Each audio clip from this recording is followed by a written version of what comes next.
pričamo o onome šta se očekuje od naredne školske godine i mnogo puta smo u jutarnjem programu govorili o tome koliko izostanak fizičkog vaspitanja utiče na razvoj djece. O tome ovog jutra razgovaram sa Velimirom Vlahovićem, profesorom fizičkog vaspitanja. Dobro jutro, dobrodošli. Dobro jutro. Šta vi kao profesor očekujete od predstojeće školske godine? Pa od predstojeće školske godine očekujem dosta kreativnog rada mojih kolega. Svi zajedno smo u nekoj nezgodnoj situaciji da jednostavno fizičko vaspitanje bilo što se tiče vođenja nastave prilično nezgodno. Prošle godine u principu i nije bilo adekvatne nastave. Ove godine mislim da moramo da pretrpimo velike promjene i da se izborimo da se fizičko vaspitanje ipak održava u školi. Nadam se da ćemo nekom zajedničkom konsultacijom, saradnjom doći do nekog boljeg rješenja. Kakav je plan trenutno? Trenutno je plan da se potrudimo da djeca drže nastavu na otvorenom i da se to sprovodi u toku lipog vremena. Ja se uopšte ne bi, da kažem, suprotstavio tome, iako je lošije vrijeme, kao mali, nekad smo se svi igrali po kiši i tako dalje, nije bilo strašno. I evo nas živi i zdrav. Tako je, sad se vremena malo mijenjaju, ali u principu i sama šetnja po kiši pa je već dovoljno. Naravno, sad će neko ovo da doživi suviše tragično, kako da se spasimo i tako dalje, ali postoje jeftine gumene čizme koje mogu da se kupe, pa makar se šeta napolje i da se provede vrijeme na vazduhu. Uostalom, Norveška, Švedska i tako dalje primjenjuju taj sistem, zašto ne bismo i mi? Spremni su planovi, dakle, kompletni za predstojeću školsku godinu, čak i ako se u nekom trenutku, ako epidemija ponovo podivlja, pređe na online nastavu. Pa da, u principu, u ovom slučaju mi moramo da budemo prilično kreativni. Imam sjajne kolege, uopšte, profesor fizičkog vaspitanja koji, pored toga što rade u školi, su u velikom broju ili neki instruktori fitnesa, fudbala, košarke i nekog drugog sporta. Tako da svi oni mogu prilično kreativno i iz neke druge, da kažem, oblasti da animiraju i zabave djecu, što je jako dobro i mislim da će svako biti na visini zadatka da se snađe u bilo kojoj situaciji.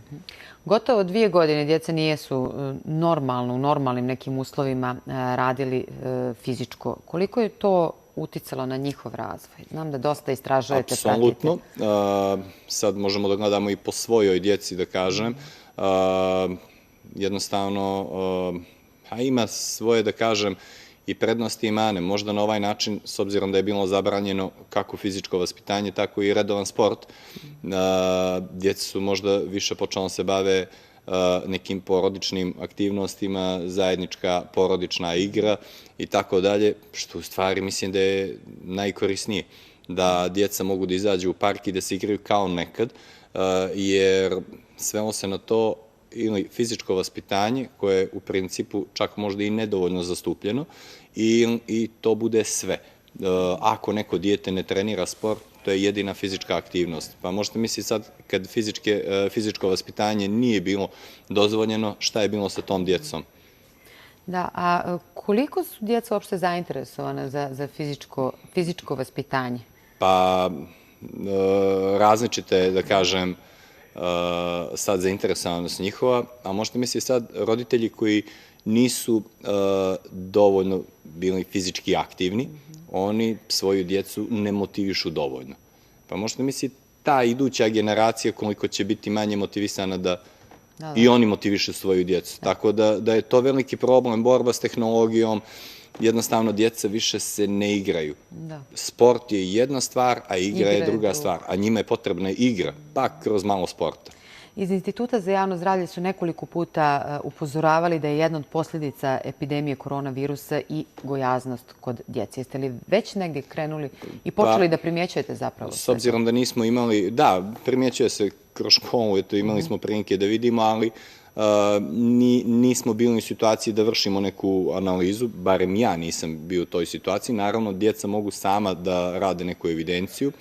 Trudili smo se kroz časove da ubacimo priču same ishrane i tako dalje. jednostavno radili smo što god smo mogli da ih motivišemo na zdrav život. Apsolutno, gojaznost je prva vidljiva stvar, a gdje je dijabetes, gdje je skolioza, kifoza, gdje su ostali problemi koji su mnogo teže riješiti od gojaznosti. Vi ste radili brojna istraživanja o tome kako savremene tehnologije utiču na razvoj djece. Ima li procenta koji nam može reći koliko je situacija gora u odnosu prije? Pa vidite i sami, sad jednostavno djeca funkcionišu uz telefon i kompjuter i tako dan počinje, tako dan završava. Znači, znatno gore nego što je prije bilo i naravno sve čari virtualnog svijeta su im sad dostupne i sad ih je još teže iščupati iz tih kandži. Tako da je velika borba samo ih otrgnuti od toga, a kamoli što ostalo. Nedavno sam slušala jednog profesora fizičkog koji je govorio o tome da često se sreće sa djecom koje su 5. i 6. razred osnovne koje se nisu popela na drvu. Nikad u životu, što je potpuno nezamislivo, jel? Makar mojim nekim generacijama. Koliko vi imate često slučaje? Ja sam se peo na drvo, ako mislite na mene. I ja sam, nego pitam za ovu djecu današnje. Ja mislim da je čak i zakonski sad zabranjeno. Znači da ne promovišemo. Šala na stranu, pa koliko puta vidite u parkovima lipo uređen park, niko ne sjedi na travi, niko se lipo ne u zemlji, nego obično ili klupa ili se prođe. Treba djeca što više da se igraju i onda će se javiti njihova kreativna mašta i sve ostalo. Eto, ima dosta parkova, a djeca sama uvijek nađu neku kreativnu zanimaciju i to je u stvari nedostatak igre. Tako se njima razvija mašta, tako se njima stvara kreativnost i to je ono što im je potrebno. Skaču, ustaju, okreću se, prevrću se, tako će i da nauče, drugčije ne mogu. Tako je. Mnogo vam hvala na jutrošnjem gostovanju. Želim vam srećnu novu školsku godinu i da onako bude u punom kapacitetu, da nema pomjeranja. Daćemo se od sebe. Hvala i vama. Mi sad idemo ponovo do Budve. Tamo je naša Teja Babić i dalje pričamo o predstojećoj školskoj godini.